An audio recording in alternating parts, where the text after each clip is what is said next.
Bonjour et bienvenue sur le plateau de Bonjour chez vous. Je suis très heureuse de vous retrouver pour cette dernière émission de la semaine.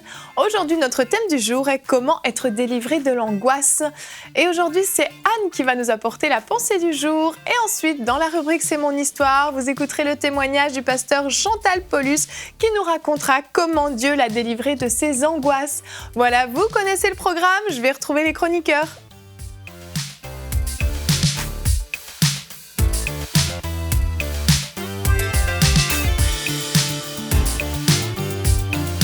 Bonjour à tous. Bonjour Yveline. Bonjour Yveline. Ça va bien aujourd'hui encore ? Bien. Oui, ça va très très bien. Ça va très bien. Vous allez très bien tous les jours, c'est génial, vous allez toujours bien. On dit toujours la même chose. Une belle semaine. C'est ça.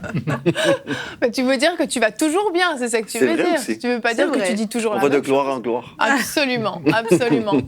Aujourd'hui, notre thème est comment être délivré de l'angoisse. Et oui, l'angoisse, c'est malheureusement quelque chose qui arrive, même aux chrétiens.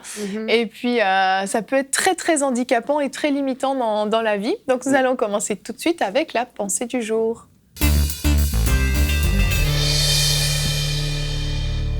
Anne, le titre de ta pensée est « Placer sa crainte au bon endroit ». L'année ne fait que commencer et vous avez certainement souhaité à tout le monde, à vos voisins, vos collègues de bureau, votre famille, tout le monde, tous ceux qui vous tombaient sous la main, même la caissière au supermarché, vous lui avez dit « bonne année ».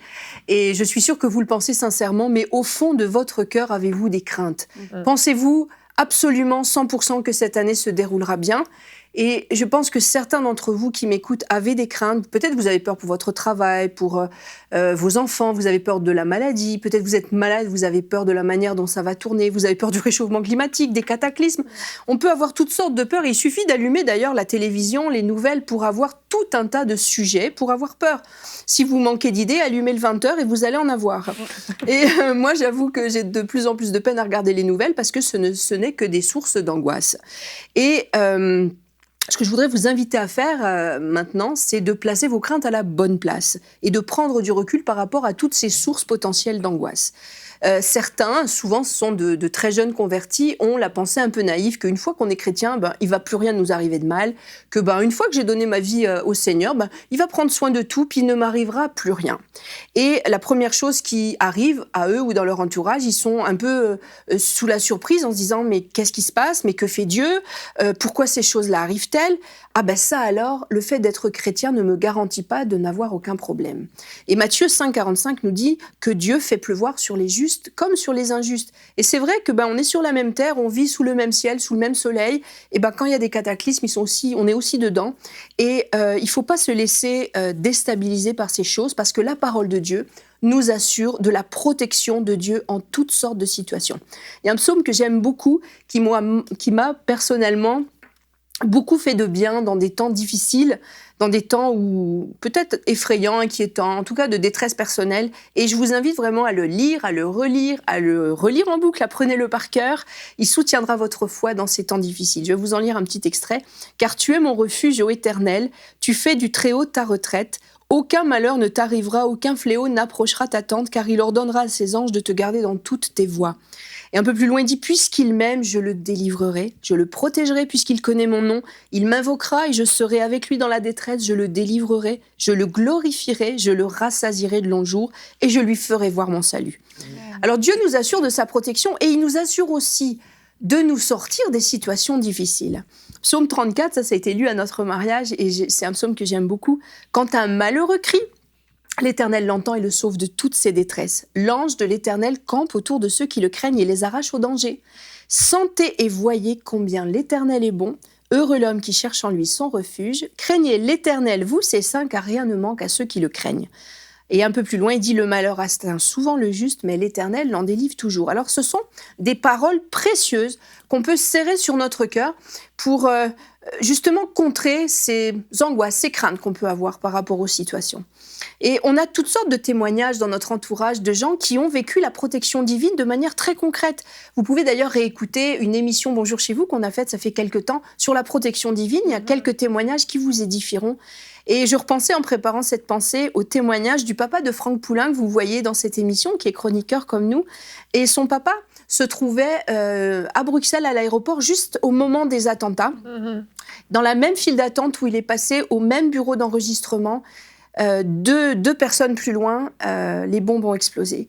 Et ce jour-là, il sentait dans son cœur le besoin de se presser, alors qu'il avait le temps, c'est pas dans sa nature de se dépêcher pour rien, mais il sentait qu'il fallait qu'il se presse. Et il est passé à l'enregistrement et boum, ça a sauté derrière. Donc Dieu nous protège. Quand on est ses enfants, on se confie en lui et il nous protège dans des situations dont on n'a même parfois aucune conscience. Oui. Et il y en a certains qui vont peut-être me rétorquer, oui, mais il y a quand même des situations où des chrétiens se sont retrouvés dans des situations fâcheuses, dans des tremblements de terre ou dans toutes sortes de calamités.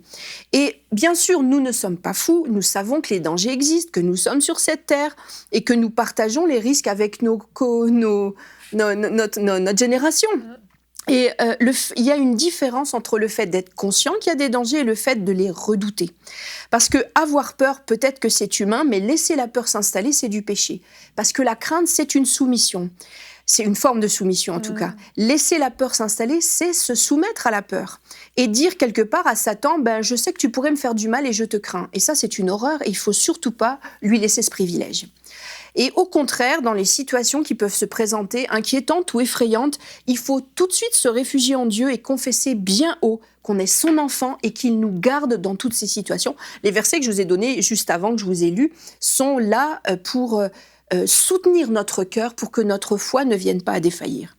Parce que comme je vous le dis, craindre, c'est se soumettre. Et il faut absolument placer sa crainte à la bonne place. Et j'ai une question pour vous qui est très importante. À qui voulez-vous vous soumettre ? Est-ce que vous voulez vous soumettre à Satan et à ses œuvres de destruction qui ne sont que provisoires ? Ou est-ce que vous choisissez de vous soumettre à Dieu qui a promis de vous protéger et dont les œuvres sont glorieuses et éternelles ? Jacques 4,7 nous dit « Soumettez-vous donc à Dieu et résistez au diable, il fuira loin de vous. Ne vous laissez pas intimider, Dieu vous protège et Dieu est là à vos côtés. » Alors, ce que je vous invite à faire, c'est de graver en lettres d'or bien en vue le psaume 27, 1. « L'Éternel est ma lumière et mon salut, de qui aurais-je crainte ? L'Éternel est le soutien de ma vie, de qui aurais-je peur ?» Amen, merci. Amen. Très belle conclusion, Anne. Ce que tu disais à la fin me fait penser à notre citation du jour. Alors, on va la regarder tout de suite avant qu'elle ne me glisse des pensées. Aujourd'hui, c'est une citation de Joel Osteen. « La foi active Dieu, la peur active l'ennemi. » Donc, c'est exactement ce que tu viens de dire. Et c'est malheureusement ce qui arrive, c'est qu'on sait que la peur, les craintes, l'angoisse sont une porte grande ouverte à l'ennemi pour venir soit augmenter notre peur et puis jouer avec ça, mais carrément venir même ensuite semer le désordre dans notre vie et puis faire que ces peurs qu'on a deviennent malheureusement une réalité. Et c'est là le danger en fait de la peur. Job disait « Ce que je crains, c'est ce qui m'arrive ». Et c'est ce qu'il a compris plus tard, malheureusement, tardivement, mais c'est une réalité. Et certaines personnes sont vraiment victimes d'angoisse, des angoisses terribles qui vont leur couper le sommeil, qui vont leur couper la faim parfois, qui vont les couper du monde, même certaines fois, des gens qui n'ont plus la force même de sortir de chez eux, exactement, se rendre malades à cause de l'angoisse, et c'est un vrai fléau. Et avant de vous donner la parole, j'aimerais qu'on regarde notre sondage, parce que justement, nous avons fait un sondage, nous vous avons posé la question à vous à la maison, avez-vous des peurs irrationnelles ? Et vous avez été 27% à dire oui, et ça me paralyse. J'ai trouvé que c'était vraiment beaucoup, 27%. 40% oui, mais j'arrive à les maîtriser. Et 33% non. C'est une réalité, c'est un sondage donc, qui est fait dans notre réseau chrétien. 27% sont paralysés par des peurs. Alors c'est sûr qu'il y a toutes sortes de peurs. On peut avoir une phobie des araignées, par exemple. Il y a d'autres peurs. Mais on voit que c'est quelque chose qui est une réalité dans le milieu chrétien. Oui, puis ce qui est intéressant avec le sondage, c'est des peurs irrationnelles. Oui. Parce que qu'on ait peur d'affronter un lion, peut-être ça peut se comprendre, ou qu'on ait peur de certains phénomènes qui font peur, il y a une tempête qui arrive, c'est une chose. Mais une peur irrationnelle, ça veut dire qu'au fond de nous-mêmes, on a conscience qu'on ne devrait pas avoir peur, mais on a peur quand même. Et c'est ça un petit peu qui est délicat, parce qu'il y a la peur, et des fois, on a raison d'avoir peur, parce qu'il y a de quoi. Oui. Hein, bon, il y en a qui sont morts de peur. Je sais pas. On peut mourir de peur? Oui, bien sûr, on peut mourir de peur. Bon. Apparemment, Crise cardiaque. oui, crise cardiaque, c'est vrai. Alors, alors, on peut mourir de peur, mais au-delà de la peur, j'ai l'impression qu'il y a l'angoisse qui est là comme un peu plus, où on laisse installer plus que c'est de la peur qui mijote et puis qui finalement... C'est de la peur installée, confortable. Confortable, je ne sais pas si c'est confortable. Non, la peur est confortable, pas nous. Et cette angoisse-là qui empêche de dormir, qui rend malade, et c'est ça qui est anormal dans une vie chrétienne, quoi. Oui. Ouais. Il y a, si vous interrogez des militaires qui sont au front, des gens qui reviennent d'Afghanistan, et vous leur demandez est-ce que vous avez peur dans les combats, et ils vont souvent vous dire, en fait, j'y pense même pas à la peur, j'ai une tâche à accomplir, je regarde droit devant moi et je fais ce que j'ai à faire. Et c'est souvent après qu'ils ont peur, mais quand ils agissent, ils se concentrent sur la mission à accomplir.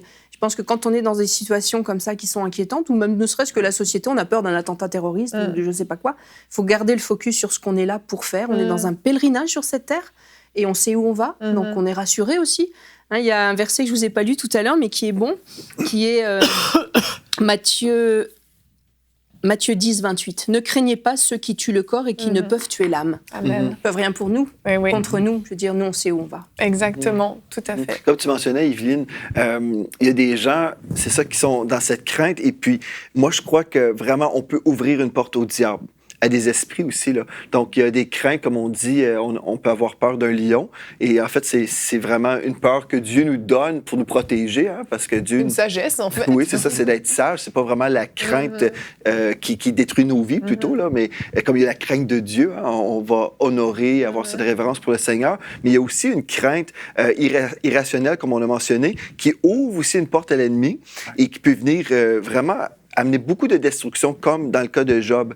Et quand j'étais en Europe en 2017, ce que j'ai trouvé vraiment spécial, très particulier, je recevais une parole de connaissance dans les réunions, que je sois, admettons, en France ou en Suisse, en Belgique, je recevais toujours cette parole. Il y a des gens ici qui ont beaucoup d'angoisse. Et puis, des fois, j'étais là, je demandais même au Seigneur, est-ce que j'entends bien? Parce que cette parole se répète, mais j'ai vu qu'il y avait vraiment une situation, une condition spirituelle où les gens étaient angoissés et puis comme même ils ne pouvaient pas vivre la vie chrétienne à cause justement, ils étaient tellement angoissés et ils dormaient mal la nuit. Et puis j'ai prié pour plusieurs personnes qui ont vécu une délivrance. Donc c'est au-delà juste d'un raisonnement, mais vraiment il y a une dimension spirituelle aussi. Et je crois qu'on peut être délivré, mais il faut regarder à la bonne place et se tourner vers le Seigneur et dire, Seigneur, j'ai besoin de vivre la délivrance. Et le Seigneur le fait. Là. Amen.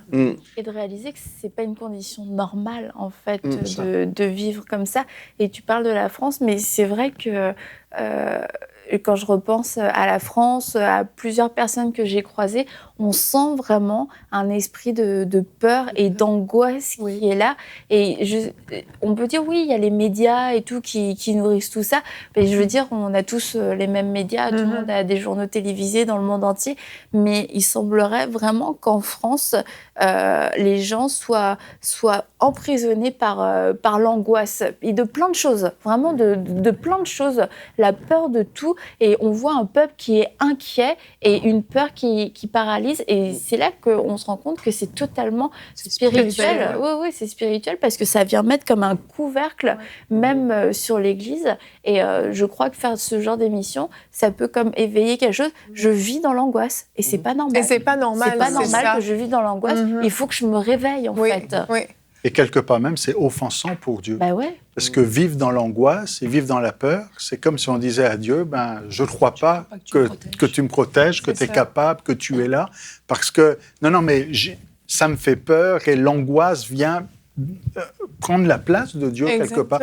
Parce que si on confesse qu'on a un Dieu qui est grand, qu'on a un Père qui nous aime, qu'il est notre force, notre soutien, notre protection, on ne peut pas être angoissé en même temps. C'est contradictoire. Parce que d'un côté, on dit « j'ai peur de tout ce qui peut m'arriver », puis de l'autre côté, on dit « Seigneur, je te fais confiance ».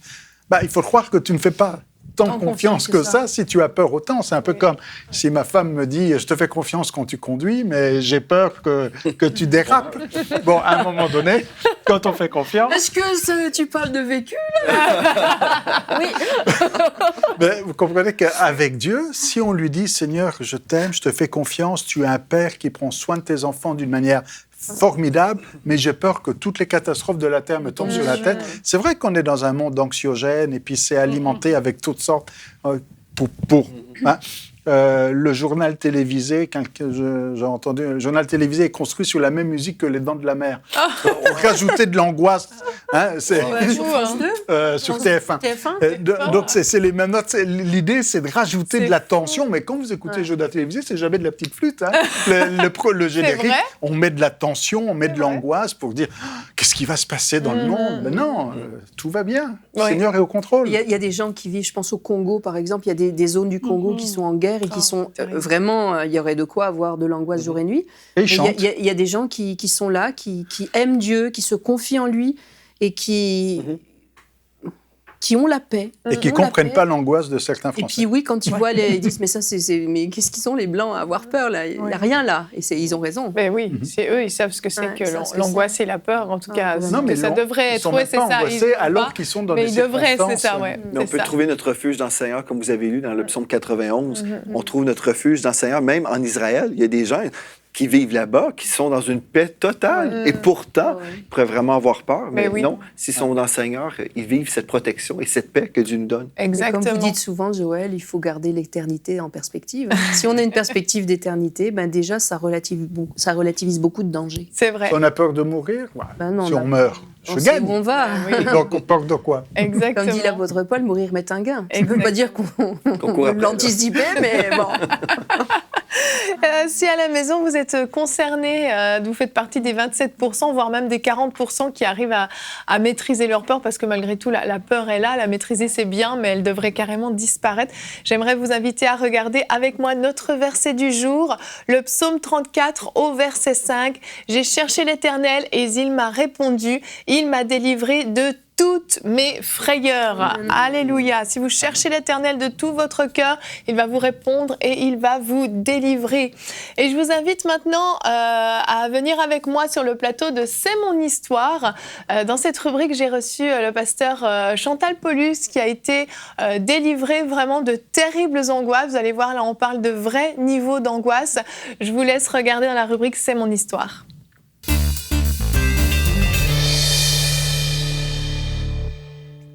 Et on se retrouve pour la rubrique C'est mon histoire. Aujourd'hui, je suis avec la pasteure Chantal Paulus. Bonjour. Bonjour. Vous allez bien? Oui, ça va très bien. Pas trop intimidée par le plateau, les lumières? Un peu. Merci à vous, en tout cas, de revenir parmi nous, parce que certains vous connaissent peut-être déjà. Vous aviez fait des pensées du jour à l'époque sur le site enseigne-moi.com et vous aviez aussi déjà partagé votre témoignage il y a maintenant peut-être 3 ans, 2 ans. Et votre témoignage était tellement formidable que j'ai voulu que vous reveniez nous le partager. Merci. Parce que peut-être que vous, à la maison, vous ne connaissez pas encore le témoignage du pasteur Chantal. Et puis, si vous le connaissez déjà, croyez-moi, vous allez apprendre encore de nouvelles choses aujourd'hui. C'est toujours très, très édifiant. Donc, vous, pasteur Chantal, vous avez grandi depuis votre plus jeune âge. En fait, vous avez grandi avec des angoisses, des peurs, peur de la mort, peur de tout, en fin de compte, c'est ça? Oui, ça a commencé quand j'étais très jeune. Je me souviens lorsque j'étais à la maison et puis... Premièrement, toutes les histoires de peur, je les entendais. Quand tu as peur, on dirait que tu attires la peur. Mais je me souviens de me réveiller la nuit, puis d'appeler mon père, puis il était obligé de se lever, lui qui travaille le lendemain, m'amener coucher avec eux et tout le kit. Et ça l'a toujours augmenté par la suite. Toujours. Vous avez grandi avec cette peur et puis, comme vous dites, elle a augmenté au fur et à mesure du temps, au point où ça devenait vraiment un véritable handicap pour vous? Oui, très grand, puisque lorsque je suis arrivée à l'adolescence, vu que j'étais une personne qui était très peureuse, naturellement, j'étais très nerveuse aussi. J'avais des angoisses et puis... me coucher la nuit puis avoir des étouffements où on pense qu'on va arrêter de respirer puis on entend notre pouls dans la tête et tout le kit. Et puis, j'en suis venue à la place aussi où ça avait des répercussions sur mon corps. Alors, naturellement, j'ai commencé à faire de l'acné grandiosement aussi. Alors, j'ai subi l'intimidation et toutes ces choses-là. Ce qui en est venu que j'avais peur de mourir. Alors, le dilemme que je dealais avec, c'était surtout que ça me disait toujours « tu vas mourir, tu vas mourir ». Alors, je me souviens, lorsque j'étais jeune, on allait à l'église et puis moi, je rentrais dans l'église, mais je me voyais là, dans une tombe, mourir jeune et puis pas avoir de vie, que les gens diraient « ah bon, l'aimait donc, était donc fine dans le temps » et tout le kit. Alors, c'est ça, que j'ai grandi avec... Ça en est venu au point que c'était toujours la peur de mourir, la peur de mourir. C'est ça. Je me souviens même d'un temps où je me suis mariée. Oui. Ça, c'est la plus belle chose qui est arrivée dans ma vie. Quand vous avez rencontré votre mari. Oui. Le seul petit hic, c'est que vu qu'il était militaire, eh bien, il partait souvent. Et puis, il partait des fois des 6 mois et demi, 4 mois. Alors, ça devenait difficile parce que mes peurs reprenaient de plus belle quand il partait. Et lorsqu'il revenait, j'avais les peurs pareilles, mais ce que ça faisait, c'est que lui m'aidait. Oui. Il m'aidait parce que lui, il n'avait pas peur du tout. Il vous rassurait, en fait. Oui. Sa présence était rassurante. Ça Oui, vous permettait de gérer ses peurs. C'est ça. Vous arriviez un peu à les surmonter dans ces moments-là. Oui, parce qu'il me parlait. Puis lui, il avait tellement pas peur qu'il était complètement l'opposé de moi. Il était rassurant. En fait. C'est ça. Mais je me souviens d'une fois qu'il était parti pendant 6 mois et demi. C'est long. Et puis, dans ce temps-là, on vivait à Winnipeg. Et puis, j'avais décidé de venir passer quelque temps au Québec. J'ai dit, je vais rester chez mes parents, chez mes beaux-parents. Et puis, juste de retourner à la maison avec mes parents et tout ça, les peurs ont commencé à revenir. Ah oui? Très, très fort. Et puis, je me souviens que mon frère, un de mes frères qui était marié, avait dit on va aller au restaurant, là, puis ça va bien aller, tu jaseras avec nous, tout ça. Et puis au restaurant, là, c'était des crises de panique. C'était tellement fort qu'on n'a même pas eu le temps de commander nos choses. Vous avez dû repartir? Oui. Et puis je me souviens d'avoir remonté à Winnipeg en train avec mes 2 enfants, puis bourré de Valium. C'est ça, il n'y avait que ça qui vous calmait, le Valium? Oui, c'est ça. Et là, à ce moment-là, vous aviez vos 2 filles avec vous, c'est ça? Oui. Et j'étais retournée chez moi et c'est là que j'ai pris un rendez-vous avec un médecin que, comme j'ai déjà dit, je vais me souvenir toute ma vie, le docteur Ramgoolam, parce qu'il était tellement bon, puis il a tellement été patient avec moi. Alors, c'est lui qui m'a aidée pendant les 4 mois et demi qui restait à faire avant que mon mari revienne. C'était quel type d'aide? C'était des médicaments? Des médicaments, oui. Mais il me permettait. Dans ce temps-là, on n'attendait pas des rendez-vous de médecin pendant 1 an. Je pouvais être là toutes les semaines. Okay. Et puis... c'était rassurant, en fait, d'aller le voir? Oui, c'était rassurant. Il me parlait de façon pour que... c'est comme si au lieu de me dire « non, t'es malade dans ta tête, d'avoir peur comme ça », il me donnait des exemples dans le naturel. Il dit, tu sais, une maison qui est bâtie solide, tout en briques, elle est solide, mais si la porte reste continuellement ouverte, le vent, la pluie, les choses vont rentrer. Puis il dit, faut fermer la porte. Hein? Oh. Mais il dit, quand ton mari part comme ça, avant de partir, votre maison est solide, mais quand il part, c'est comme si la porte est ouverte. Alors, tout rentre. Mais il dit, il faut que ton mari revienne pour fermer la porte. Eh bien, il était drôlement lucide comme médecin. Oui, c'est ça. Et vous, ça vous faisait du bien? Oui, ça me faisait du bien parce que c'était comme s'il ne disait pas, t'es folle. Il disait, il y a une raison pourquoi tu as peur. Même si ce n'était pas la raison complète, oui. il m'amenait au moins à... Il ne me jugeait pas, il m'aimait. Vraiment, je sentais de l'amour. Je dirais que dans le naturel, c'est lui qui m'a aidé le plus, à part mon mari, oui, naturellement. Bien entendu, mais quand il était absent, au moins, vous aviez ça. C'est ça. Et j'imagine que votre vie sociale, à ce moment-là, devait être très difficile aussi, puisque juste aller au restaurant était compliqué. Oui. Vous arriviez à sortir quand même de chez vous? Oui, puis comme j'ai dit dans mon premier témoignage, vu que mon mari partait des 6 mois, mais là, l'angoisse revenait, les peurs revenaient. J'avais peur de mourir, j'avais peur de vivre. Puis, naturellement, les peurs que j'avais, c'était toujours, tu vas avoir telle maladie, tu vas mourir. Et puis, moi, dans ma tête, c'est comme je disais, je comprends pas que Dieu pourrait me faire mourir quand je suis une mère avec 2 petits-enfants, puis j'ai un mari, puis il me semble que je suis pas si pire que ça. Mais quand on n'a pas la connaissance de la vérité... C'est ça, parce que vous aviez été élevé catholique. Oui, quand vous alliez oui. à l'église, c'était l'église catholique, et on Oui. vous enseignait là-bas que tout était la volonté de Dieu. Tout ce qui vous arrivait, Oui, c'est ça. c'était Dieu. Et d'apprendre à l'accepter. Voilà, c'est ça. Et c'est pour ça que lorsque j'ai rencontré ma belle-sœur, pour la première fois de ma vie, qui était mariée avec mon frère, qu'eux étaient sauvés. Et on ne savait pas dans ce temps-là ce que sauver voulait dire. Et puis qu'elle m'a tellement témoigné de l'amour. Eh bien, c'était contrastant avec « arrête de te plaindre, là, puis accepte comment tu es, là, puis arrête de brailler, là, puis fais une femme de toi. C'est toujours ça que mon père me disait. Fais une femme de toi. Comme si d'avoir peur, c'était une faiblesse, en fait. Oui, c'était pas une femme. Oui, c'est ça. Fais une femme de toi, là. Lève-toi debout, puis arrête d'avoir peur. Ça s'arrête pas comme ça. Non, c'était plus fort que vous, en fait. Oui, oui. Vous ne pouviez pas le maîtriser. Non, je le maîtrisais Si vous aviez pas du pu le maîtriser, vous l'auriez fait. Je l'aurais fait, c'est naturellement. Sûr. Et puis, oui, vous avez rencontré donc votre belle-sœur et votre frère que vous n'aviez pas vu depuis des années. Oui, c'est ça. Sauvés, vous le saviez même pas. Mais pas. Puis là, c'est là, elle m'a témoigné tellement d'amour que je me disais, elle disait, Dieu, il veut que tu sois belle, parce que dans ce temps-là, j'avais l'acné d'adulte aussi qui s'était mis là-dedans. Puis elle disait, Dieu, il voudrait que tu aurais une belle peau comme ça. J'étais là. Alors moi, je lui répondais, ben, je pense que Dieu, il y a d'autres gens pire que moi à s'occuper. Alors, et puis elle disait, non. Dieu, il t'aime tellement, mais elle m'a tellement témoigné de l'amour, puis on n'est pas habitué à ça. Hein. J'avais pleuré toute la nuit. Et puis, je le savais. À ce moment-là, que mon cœur était changé. Je le savais. Mais j'étais encore dans mes peurs. C'est ça, vous avez... J'avais connu l'amour de Dieu, oui. Une touche de l'amour de Dieu. Dieu vous aime, Dieu veut prendre soin de vous, et puis vous avez de l'importance en fait à ses yeux. C'était toute une révélation pour vous. Alors ce médecin-là qui me montrait de l'importance, elle, et puis quelque temps après, bien c'est ça, le salut est arrivé dans la famille.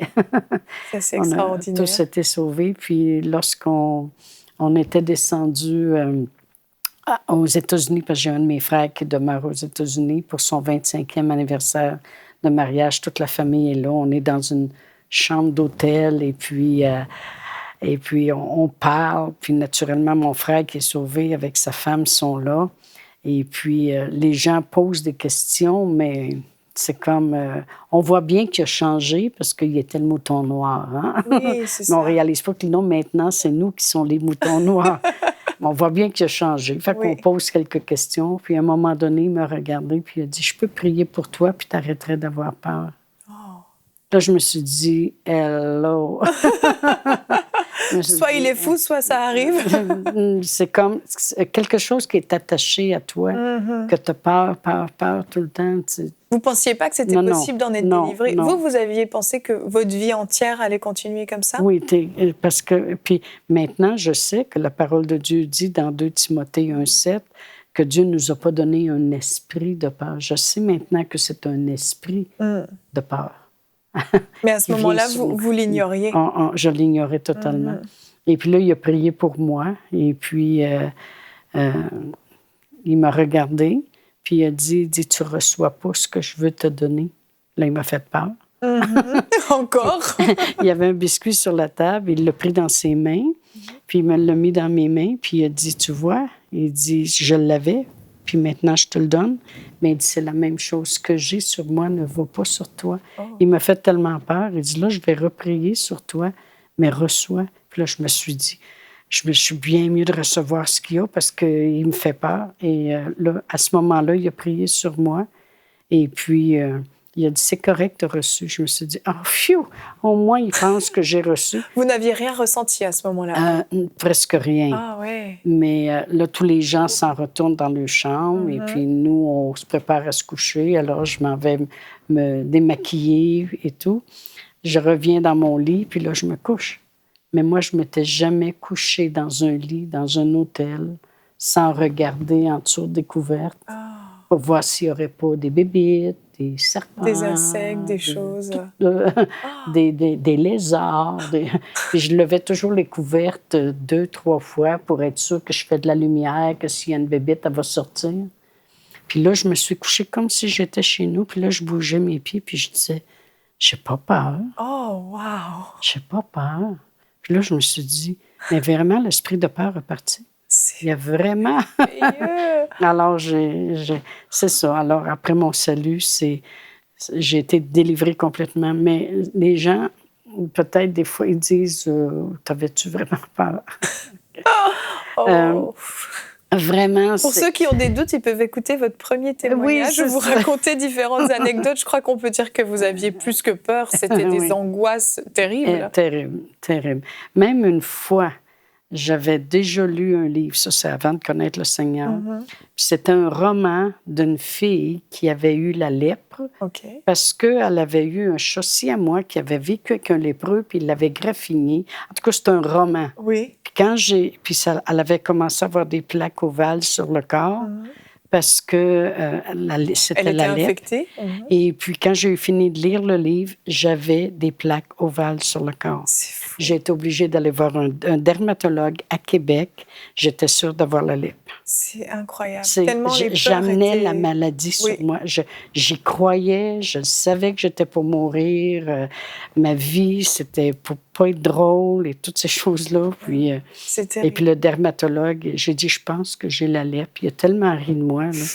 Il a regardé ça, il dit, est-ce que tu as essayé du linge dans une boutique, quelque chose? J'ai dit, oui, justement, fin de semaine passée, on est allé, ma mère elle a un magasin, puis on a essayé beaucoup de linge. Et il dit, tu as juste pris un psoriasis de surface d'une personne qui avait le psoriasis. Donc ça n'avait rien à voir avec Mais si j'aurais pas été voir le médecin, j'aurais cru et je l'aurais amené. Aujourd'hui, je sais que par la croyance et la confession de la parole, j'aurais amené ces choses-là.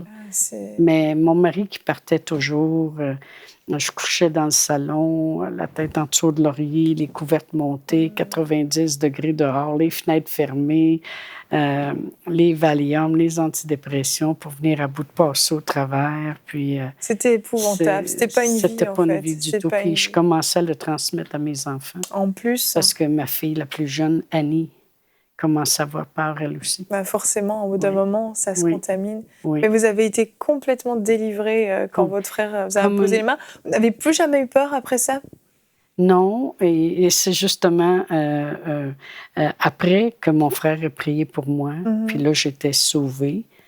Il a dit, maintenant, je vais prier pour toi. Ça, c'est quelque temps après, pour que tu sois remplie du Saint-Esprit. Parce qu'il a dit, Chantal, tu vois-tu, il dit, quand... Il dit, l'ennemi, il a son entrée dans les gens, et puis il va arriver, puis il y a des gens, il va les rendre malades, il y en a d'autres qui amènent les peurs, il y en a d'autres personnes qui les fait boire, prendre de la drogue. Il a son entrée, il va vouloir revenir. Parce qu'il y avait une belle entrée avec toi, puis il réussissait très bien. Mais il dit, si tu pries en langue 1 heure par jour, tu vas te bâtir, puis il ne reviendra plus jamais. Puis moi, je dis, 1 heure par jour, il ne sait pas, lui, comment j'avais peur. Ça prend au moins 2 heures. Alors, non, moi, 1 heure, c'était pas assez. Je voulais tellement pas ça revienne. Oui, vous n'avez pas pris de risque. Pas pris de risque. Mon mari, en étant militaire, j'étais sur les bases militaires, fait que Vous aviez le temps de prier en langue. J'avais beaucoup de temps avec les enfants à l'école, alors j'ai habitué à prier en langue 2 heures, 3 heures, 4 heures. J'étais vraiment une fervente, puis sans savoir tout ce que le langage spirituel peut faire dans notre vie, non seulement je me bâtissais, mais je préparais toute ma vie dans le Seigneur. Amen, amen. Parce qu'ils disent que quand tu pries en langue, tu pries des divins secrets. Et puis c'est comme si au lieu d'aller dans le train de la vie, puis que sera, c'est tu mets des nouvelles rails, puis tu dis maintenant le plan de Dieu va se faire là, là, là. Non. Amen, quelle belle image. Oui, et puis c'est ça. Ah, c'est merveilleux. Oui. Et si vous aviez un conseil à donner aux gens qui nous écoutent, qu'est-ce que vous pourriez leur dire par rapport à la peur, justement, comment pouvoir en être délivré? Je leur dirais vraiment l'Écriture que Dieu m'a vraiment montré dans la parole de Dieu, c'est dans 1 Jean 4, 18. Ça dit, la crainte n'est pas dans l'amour, mais l'amour parfait bannit la peur. Amen. Et puis, ça, c'est une chose que moi, je me suis mis vraiment à cœur de faire, c'est de toujours prêcher la parole de Dieu avec amour. J'ai toujours dit aux gens, quand vous ne verrez pas l'amour au travers de mes enseignements, tassez-moi. Parce que c'est l'amour de Dieu qui bannit la crainte.